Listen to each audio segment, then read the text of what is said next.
Peço que os irmãos abram a Bíblia de vocês em Colossenses capítulo 1, a partir do verso 13 até o 23.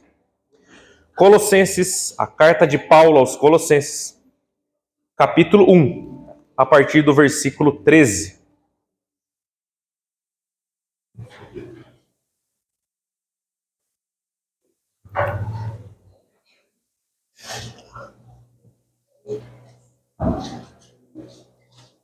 Assim diz a palavra do Senhor.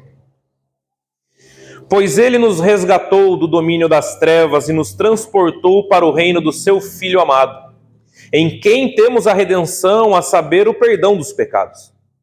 Ele é a imagem do Deus invisível, o primogênito de toda a criação, pois nele foram criadas todas as coisas nos céus e na terra, as visíveis e as invisíveis, sejam tronos, sejam soberanias, poderes ou autoridades.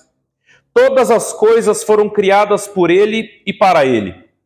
Ele é antes de todas as coisas e nele tudo subsiste. Ele é a cabeça do corpo, que é a igreja. É o princípio e o primogênito dentre os mortos, para que em tudo ele tenha supremacia. Pois foi do agrado de Deus que nele habitasse toda a plenitude, e por meio dele reconciliasse consigo todas as coisas, tanto as que estão na terra quanto as que estão nos céus, estabelecendo a paz pelo seu sangue derramado na cruz. Antes vocês estavam separados de Deus e na mente de vocês eram inimigos por causa do mau procedimento de vocês. Mas agora ele nos reconciliou pelo corpo físico de Cristo, mediante a morte, para apresentá-los diante dele santos, inculpáveis e livres de qualquer acusação, desde que continuem alicerçados e firmes na fé, sem se afastarem da esperança do Evangelho, que vocês ouviram e que tem sido proclamado a todos os que estão debaixo do céu. Esse é o Evangelho que eu, Paulo, me tornei ministro. Vamos orar? Senhor, nós te agradecemos por este culto, nós te agradecemos, Pai, pela oportunidade de estarmos todos aqui para louvar e bendizer o teu santo nome, ao Senhor que é digno de toda a honra e toda a glória. Peço com que o Senhor me use neste momento apenas como um simples servo e uma simples ferramenta, pois eu não passo disso. Os irmãos que estão aqui estão para ouvir a tua voz e não a minha, então que o teu Santo Espírito me use essa noite para a edificação da tua igreja. Essa é a minha oração em nome de Jesus. Amém. Amém. Deus abençoe.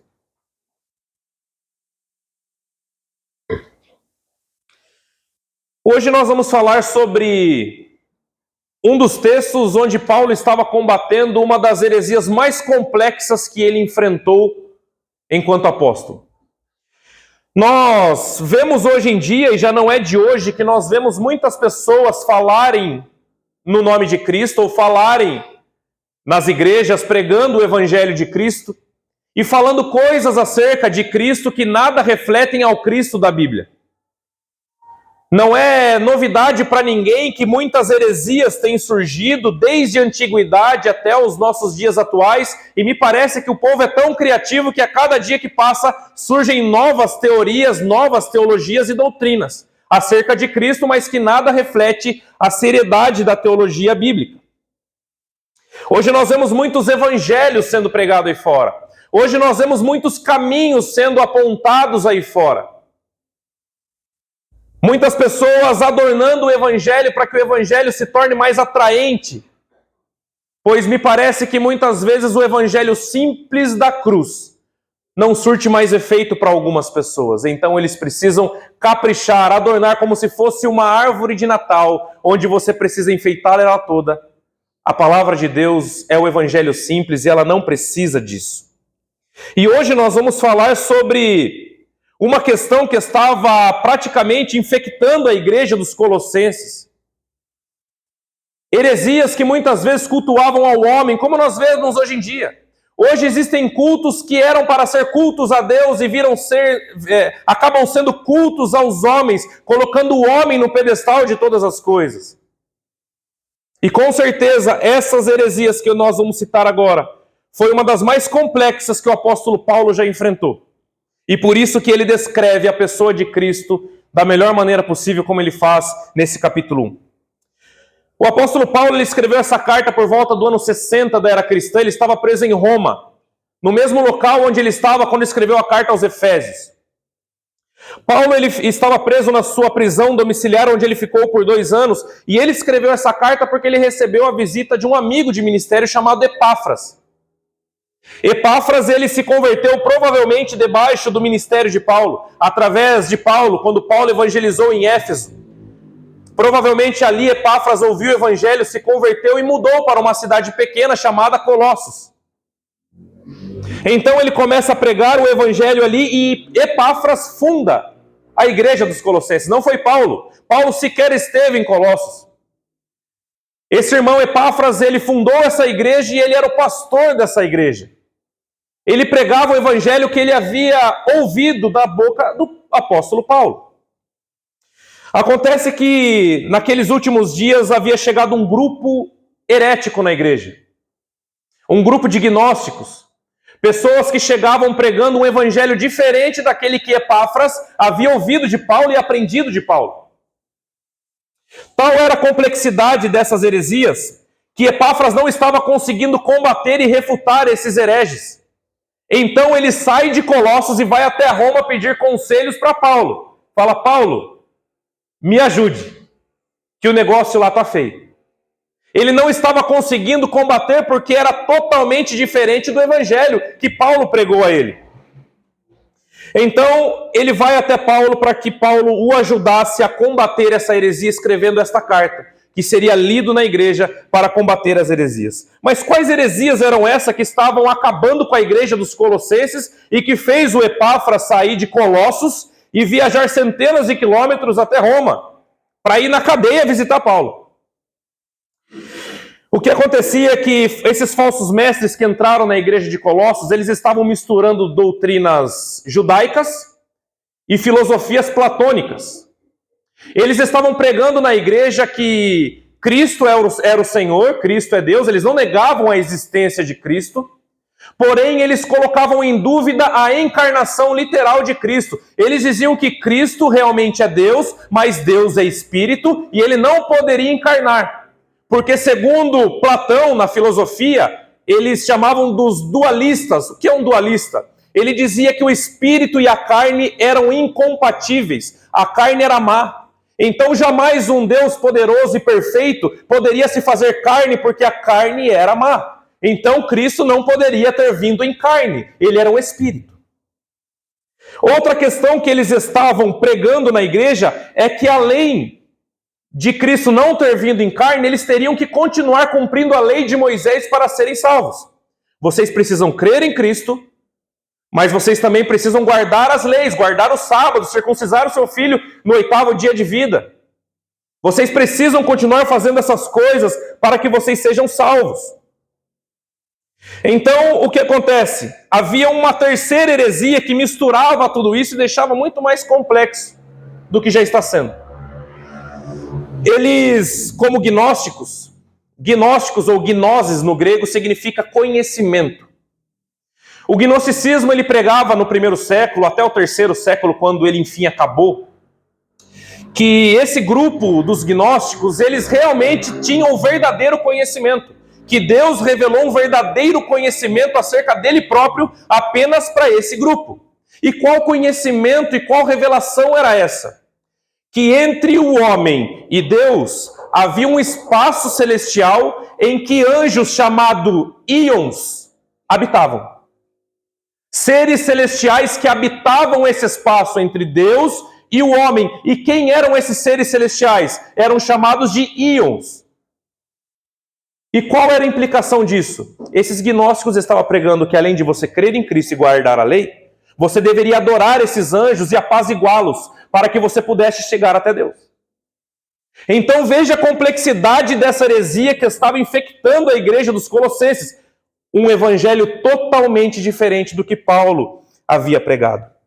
Portanto, se você tivesse fé em Cristo, cumprisse a lei de Moisés e adorasse aos anjos, aos seres celestiais ou principados e potestades, você conquistaria a sua salvação, tirando também a salvação pela graça e colocando a salvação por obras. Esse foi sem dúvida o pior A pior heresia que Paulo tentou desfazer e escreveu essa carta porque a igreja estava sendo infectada por essas pessoas. Então nós chegamos no texto em que nós estamos, onde Paulo ele começa a combater essas heresias da melhor maneira possível, apresentando a figura do Deus Todo-Poderoso encarnado.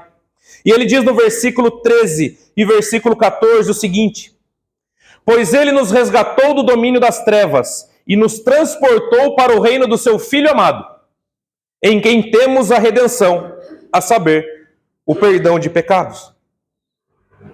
Paulo ele começa dizendo que Cristo, ele nos libertou do império das trevas. Trevas, nesse contexto, significa uma ignorância sobre as coisas de Deus. Se gnose significa um conhecimento sobre Deus especial, trevas, nesse contexto, significa uma ignorância acerca das coisas de Deus. E Paulo diz o seguinte: olha, não caiam nessas heresias, porque vocês foram libertos do reino das trevas, ou seja, vocês eram ignorantes acerca de Deus, vocês não conheciam a Deus, mas Cristo se revelou a vocês e vocês conhecem o verdadeiro Deus. Paulo estava dizendo isso porque os gnósticos se diziam os conhecedores, os gregos se diziam sabedores de várias áreas do conhecimento, influenciados por Platão e tantos outros filósofos. Então Paulo diz: esse conhecimento de vocês é inútil. Se vocês conhecerem de capa a capa todos os livros filosóficos da sua época, se vocês disserem que vocês têm todo o conhecimento debaixo do céu, mas vocês não conhecerem o propósito maior da vida de vocês, vocês estão debaixo do reino das trevas. Vocês são ignorantes. Então Paulo lhe diz no versículo 14, que além de nos libertar da ignorância, além de nos dar o conhecimento real acerca do seu Filho, ele nos redimiu. Acompanhe comigo o versículo 14. Ele diz: a quem temos a redenção. Que redenção é essa? Perdão de pecados. Estamos redimidos do estado que nós vivíamos outrora.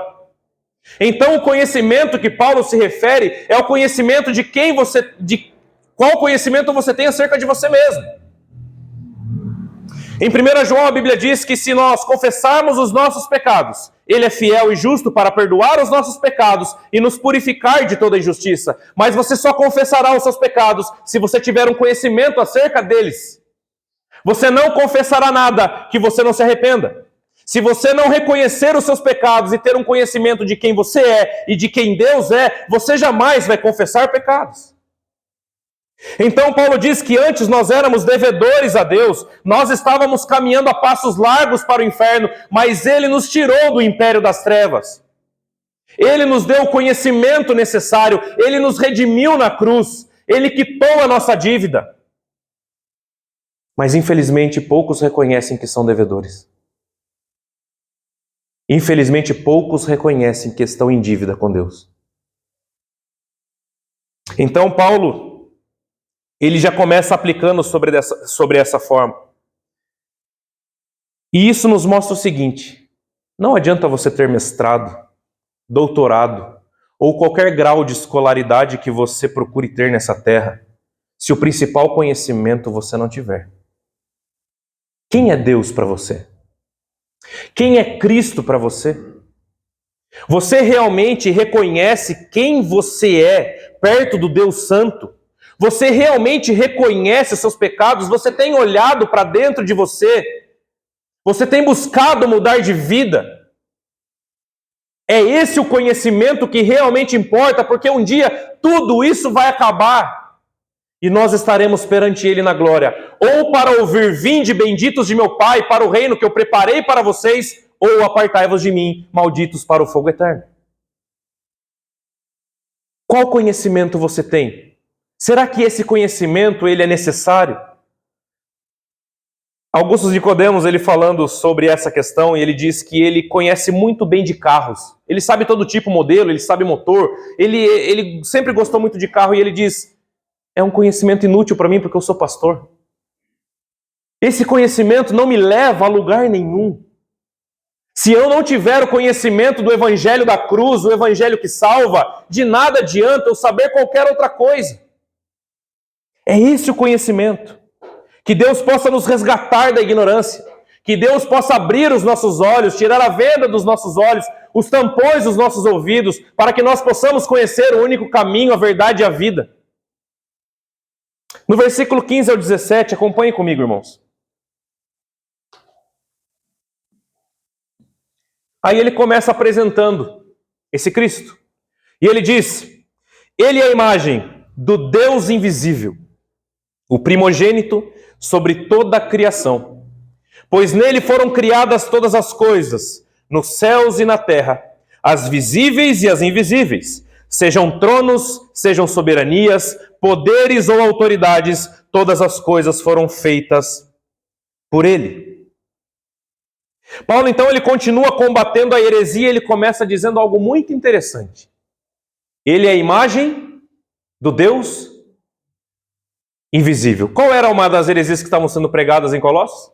Que Cristo, ele não veio literalmente em carne. Isso é devaneio da cabeça das pessoas. Ele não pode ter vindo, porque a matéria é má e Cristo, ele é Deus. Então Deus é Espírito. Então ele não pode, não é compatível uma coisa com a outra. E ele começa dizendo que Cristo é a imagem do Deus invisível. Se Deus é invisível, como ele pode ter uma imagem? É isso que não entrava na cabeça das pessoas. Se eu creio num Deus que é espírito invisível, como ele pode ser visto? Como ele pode ser enxergado? Como eu posso mirar os meus olhos num Deus que é invisível? Paulo está dizendo que o Deus invisível se fez imagem na pessoa de Cristo. O que Paulo está dizendo é que Cristo, ele é o próprio Deus encarnado. O que Paulo está dizendo é que ele se esvaziou de sua glória e se fez carne, literalmente. Literalmente. João, ao escrever a sua carta, a 1 João, ele também estava enfrentando uma heresia similar, quando ele diz que o que os nossos olhos viram e as nossas mãos apalparam, isso nós proclamamos sobre a mensagem da vida. O que ele estava dizendo? Ninguém me contou. Eu vi. Eu toquei, eu andei com ele, ele é de verdade, ele é literal e ele se fez carne realmente. Por que Paulo ele se preocupa em começar quebrando essa heresia? Irmãos, se essa heresia se espalhasse pelas igrejas, o cristianismo estaria totalmente ameaçado. Sabe por quê? Porque se Cristo não veio em carne, ele não pôde ter ressuscitado. Ele não pôde ter morrido numa cruz e ele não ressuscitou. Porque se ele não veio em corpo, como um espírito pode ser sepultado? E como um espírito pode ressuscitar? Só é sepultado quem veio em carne. E só pode ser ressuscitado da sepultura quem é carne.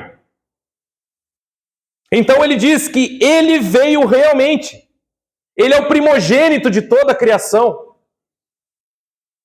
Aqui é interessante nós falarmos sobre essa questão de primogênito, porque diferente de algumas seitas, que dizem que Jesus ele não pode ser Deus, porque ele foi o primogênito criado. Ele foi criado por primeiro. A palavra primogênito nesse contexto não está significando o primeiro a ser criado, mas Paulo está expressando que da mesma forma que um herdeiro primogênito herda todas as coisas do Pai, Cristo é o herdeiro de todas as coisas, nos céus e na terra.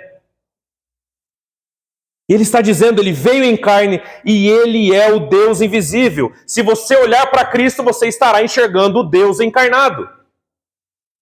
Ele é antes de tudo. Todas as coisas na terra, as visíveis e as invisíveis, olha só o que Paulo diz, foram criados por ele. Olha, esses seres celestiais que vocês tanto dizem que têm que adorar para chegar até Deus, todas as coisas foram criadas por ele. Não existe nada em que Cristo não seja supremo sobre o céu, sobre a terra. Ele é Deus. Paulo estava se referindo a essa questão. Deus se fez carne e veio redimir o seu povo com ele mesmo. Ele fez todo o trabalho. Ele é suficiente sobre todas as coisas. Vocês concordam comigo que a idolatria é algo muito comum nos nossos dias? Não é? Mas muitas vezes nós temos a falsa impressão, nós temos a falsa ideia de que uma pessoa é idólatra apenas quando ela se ajoelha perante uma imagem. Nós temos a falsa ideia que um idólatra é apenas aquele que faz rezas para seres qualqueres. Nós estamos enganados. Certa vez João Calvino disse que a mente humana ela é uma fábrica de ídolos. Ela é uma fábrica de ídolos. Nós acabamos idolatrando tudo que nós colocamos no lugar de Deus em nossas vidas. Tudo o que nós colocamos em primeiro lugar na nossa vida, se torna um ídolo para nós. Isso é idolatria. Será que nós não somos idólatras mesmo fazendo parte de uma igreja evangélica?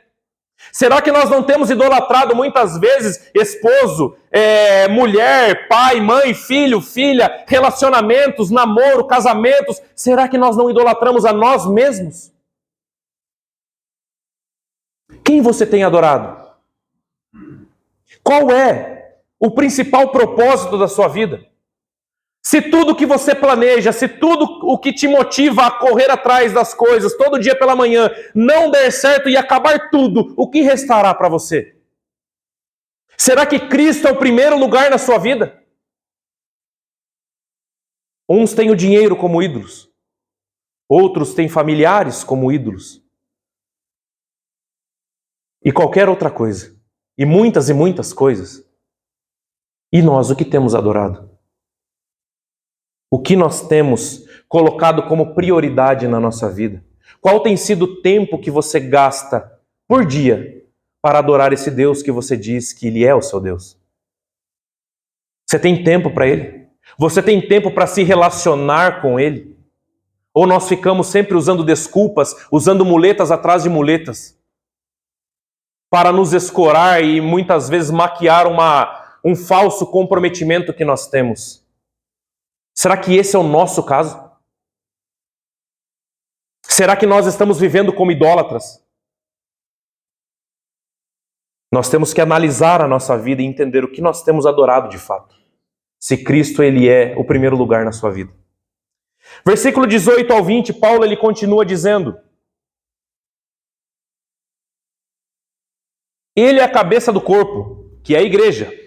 Ele é o princípio e o primogênito dentre os mortos, para que em tudo ele tenha supremacia, pois foi do agrado de Deus que nele habitasse toda a plenitude, e por meio dele reconciliasse consigo todas as coisas, tanto as que estão na terra como as que estão no céu, nos céus, estabelecendo a paz pelo seu sangue derramado na cruz.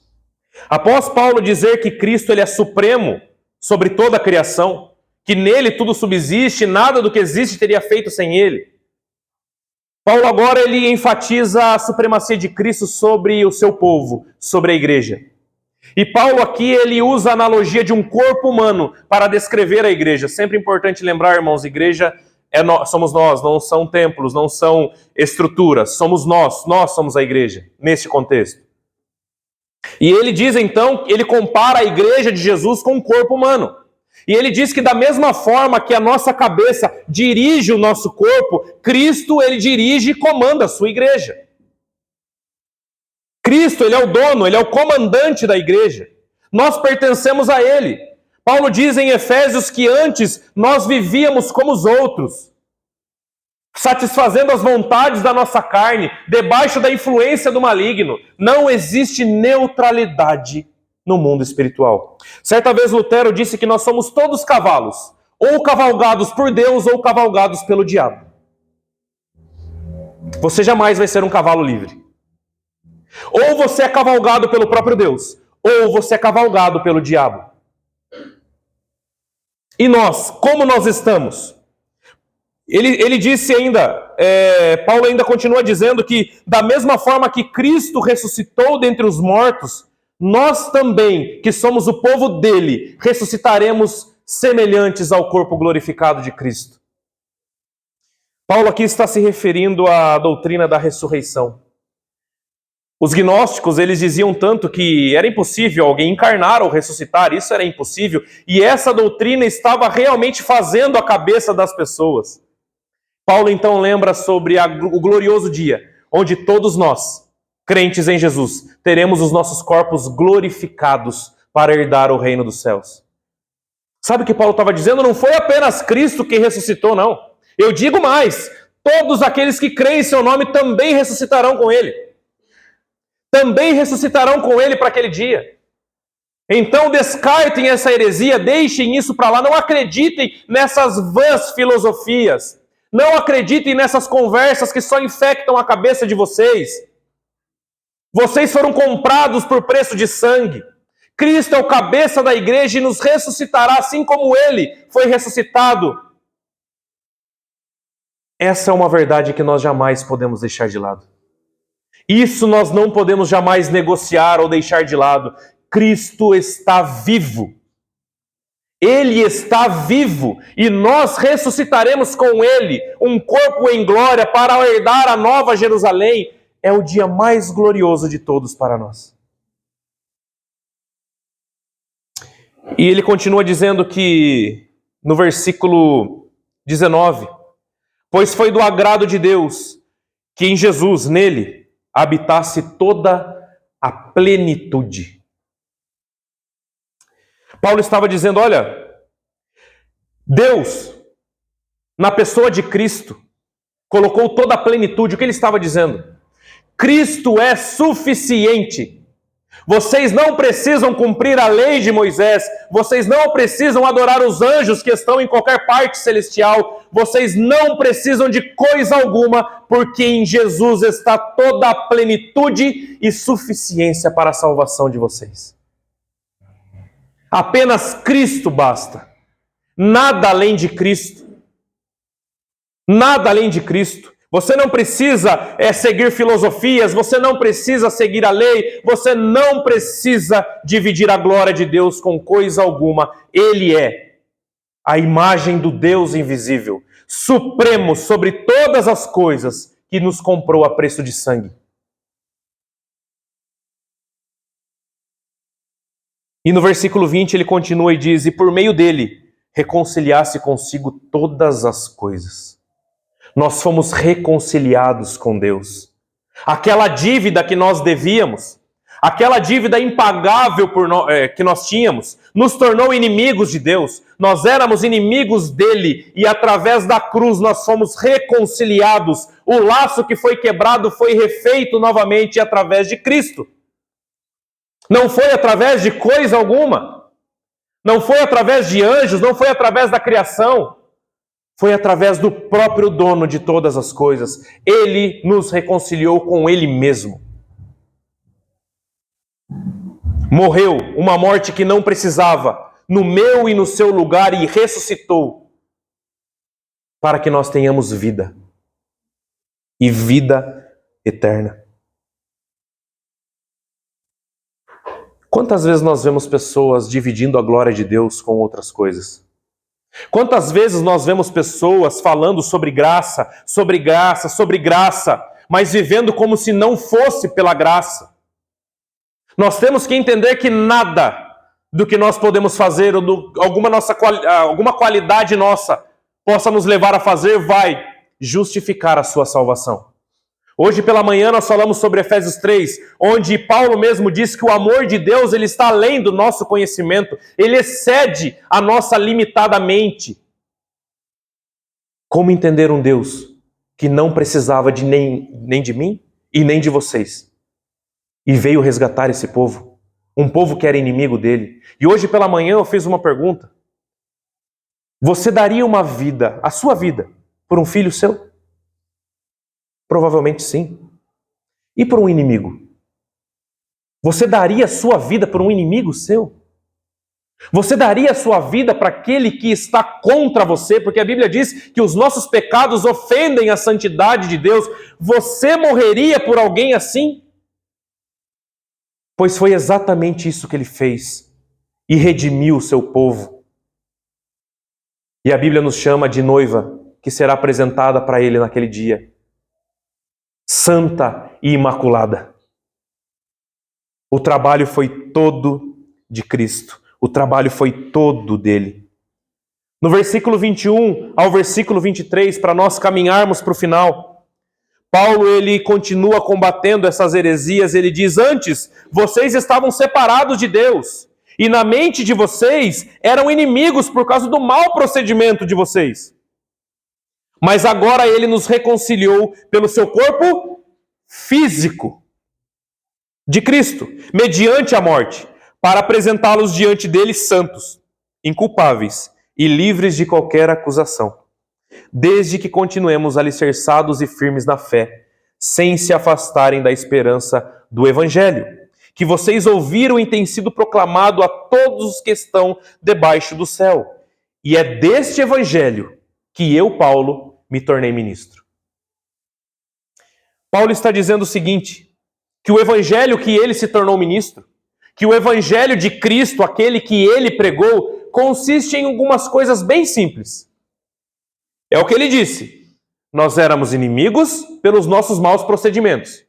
E ele nos reconciliou consigo mesmo. Através da sua morte física. Paulo lhe faz questão de dizer isso. Este é o Evangelho da cruz. Hoje nós vemos tantas pessoas complicando o Evangelho, tornando o Evangelho muitas vezes inacessível para muitas pessoas, se colocando como santarrões acima de todos. O Evangelho de Cristo é simples, consiste numa dívida, num povo que era inimigo dele e que ele mesmo pagou essa dívida para reconciliar e salvar esse povo. Apenas pela sua misericórdia e pelo seu grandioso amor.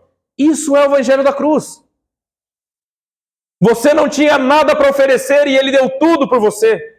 Você não poderia fazer nada por você mesmo, mas ele fez tudo o que você não podia fazer, sem ter visto nada em você. Isso é graça. Paulo diz, é desse Evangelho que eu me tornei ministro. Essas coisas que estão aparecendo na igreja, Paulo diz, esse não é o verdadeiro Evangelho. Porque o Evangelho que eu me tornei ministro, o Evangelho que eu recebi do próprio Cristo na estrada de Damasco, é esse. Vocês eram devedores e agora vocês são filhos. E Cristo é suficiente sobre todas as coisas. Cristo é suficiente para vocês. Quantos evangelhos vocês conhecem aí fora? Existem alguns, não existem? Quantas heresias são pregadas no nome de Deus? Quantas vezes nós vemos pastores e padres, enfim, qualquer tipo de liderança eclesiástica, esvaziando a cruz de Cristo, como se ele não fosse suficiente. Como se o seu sangue derramado ainda precisasse de algumas questões a serem cumpridas por nós. Como se nós pudéssemos ajudar a nossa própria salvação. Como se nós tivéssemos o controle das nossas vidas. Ele é supremo sobre todas as coisas. Certa vez, Paul Washer disse o seguinte: se a salvação dependesse 99,99% de Cristo, e 0,001% de nós estaríamos todos perdidos. Certa vez Jesus disse, quando estava prestes a morrer na cruz, ele disse, está consumado. Está feito. Tudo foi realizado na cruz. Na cruz foi colocada a nossa dívida. A nossa dívida foi quitada na cruz do Calvário. E apenas por ele nós temos vida. Não é nada do que tinha em você, em mim, não é nada do que ele viu em você ou viu em mim. Ele fez todas as coisas e consumou todas as coisas para a glória de Deus o Pai. Você não é um acaso da vida. Você não é um acidente. Ele planejou você. Ele planejou vir a essa terra por você. Ele subiu numa cruz que era sua. E não foi à toa. Hoje pela manhã eu também fiz a seguinte pergunta: quem matou Jesus na cruz? Quem foi? Os romanos? Caifás? O grupo dos mestres da lei e fariseus? Judas Iscariotes? Quem matou a Cristo? Quem o levou para a cruz? Ele foi de forma voluntária. De forma voluntária. Ele passou tudo o que ele passou para salvar você e a mim. Portanto, quando você pedir a Deus uma prova do amor dele por você, olhe para a cruz. Porque não existe prova de amor maior do que ele já deu por você e por mim. Por isso nós somos salvos e foi de graça. Amém? Vamos orar?